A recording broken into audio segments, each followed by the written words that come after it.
ഈ കള്ളനായനൊക്കെ ആ കൊച്ചു എന്തൊക്കെ അനുഭവിച്ചു അതിൽ കൂടുതൽ അനുഭവിച്ചിട്ടാണ് ഇവനെയൊക്കെ കൊല്ലാൻ. ഒറ്റയടിക്ക് കൊല്ലരുത്. എന്റെ ഇന്ന് തുറക്കം പോയടാ. ആലോചിച്ച് ജീവിക്കണം എന്ന് വിചാരിച്ചിട്ടും മരിക്കേണ്ടി വരുന്ന അവസ്ഥ അത്ര അനുഭവിച്ചിട്ടുണ്ടായിരിക്കണം. 20-21 വയസ്സ്, ഇത് ചെറുപ്പത്തില. ഈ പാരന്റ്സിനോടാണ് പറയാനുള്ളത്, ഇത്ര വേഗം കെട്ടിച്ചു വിട്ടിട്ട് നിങ്ങൾക്ക് എന്താ കിട്ടാൻ പോണത്. അതിന്റെ ഉമ്മയും പാപ്പയും പറയുന്നത് വീട്ടുകാരോട് പറഞ്ഞിട്ടില്ലെന്ന്. പറയാതിരിക്കാൻ ചാൻസ് ഇല്ല. പോട്ടെ, പറഞ്ഞിട്ടില്ലെങ്കിലും മോളുടെ അവസ്ഥ മനസ്സിലാക്കാൻ നിങ്ങൾക്ക് പറ്റൂലേ? നിങ്ങൾ എന്തിനാണ് ഈ 18, 19, 20 വയസ്സാകുമ്പോഴേക്കും കെട്ടിച്ചു വിടണത്? അത്രക്ക് മൂത്ത് നിൽക്കണോ നിങ്ങൾക്ക്? പെൺകുച്ചി ജനിച്ചാ മതി.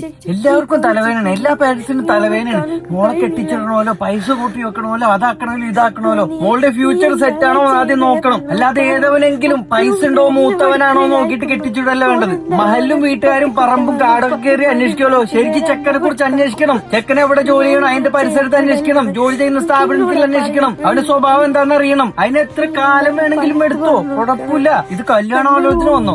വന്ന് ചെക്കൻ ഗൾഫിലാണ്, പൈസ ഉണ്ട്, പൂത്ത പണമുണ്ട്, കെട്ടിച്ചൂടാ, കഴിഞ്ഞ്. അപ്പൊ പെണ്ണിന്റെ ലൈഫ് കളഞ്ഞപ്പോ സമാധാനമായില്ല എല്ലാത്തിനും. എനിക്ക് ആ വോയിസ് കേട്ടിട്ടാണ് എനിക്ക് ഭ്രാന്താവണത്. മരിക്കണമെന്നും ഇല്ല അതിന്, എന്നിട്ടും മരിക്കേണ്ട അവസ്ഥ.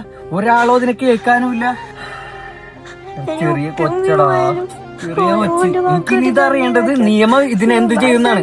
ഈ സോഷ്യൽ മീഡിയയിലെ കമന്റ്സ് എനിക്കറിയണ്ട, ഒന്നും എനിക്കറിയണ്ട. ഇതുവരെ എന്ത് ചെയ്തെന്ന് എനിക്കറിയാം. ഇവൻ എന്താ ചെയ്യാൻ പോണെന്ന് എനിക്കറിയാം. നിയമം എന്താ ചെയ്യാൻ പോണെന്ന് എനിക്കറിയണം. കുറെ കാലമായിട്ട് കുറെ സംഭവങ്ങൾ ഇവിടെ നടക്കുന്നുണ്ട്. അത് ആണിനായാലും പെണ്ണിനായാലും കുറെ സംഭവങ്ങൾ നടക്കുന്നുണ്ട്. എന്നിട്ട് കൊന്നോരും കുഴിച്ചു മൂടിയോരൊക്കെ സുഖിച്ച് നടക്കുന്നു ഇവിടെ. ഇതുകൊണ്ട് തന്നെയാണ് ഇവിടെ നിയമത്തിന് ആർക്കും പേടിയില്ലാത്തതും.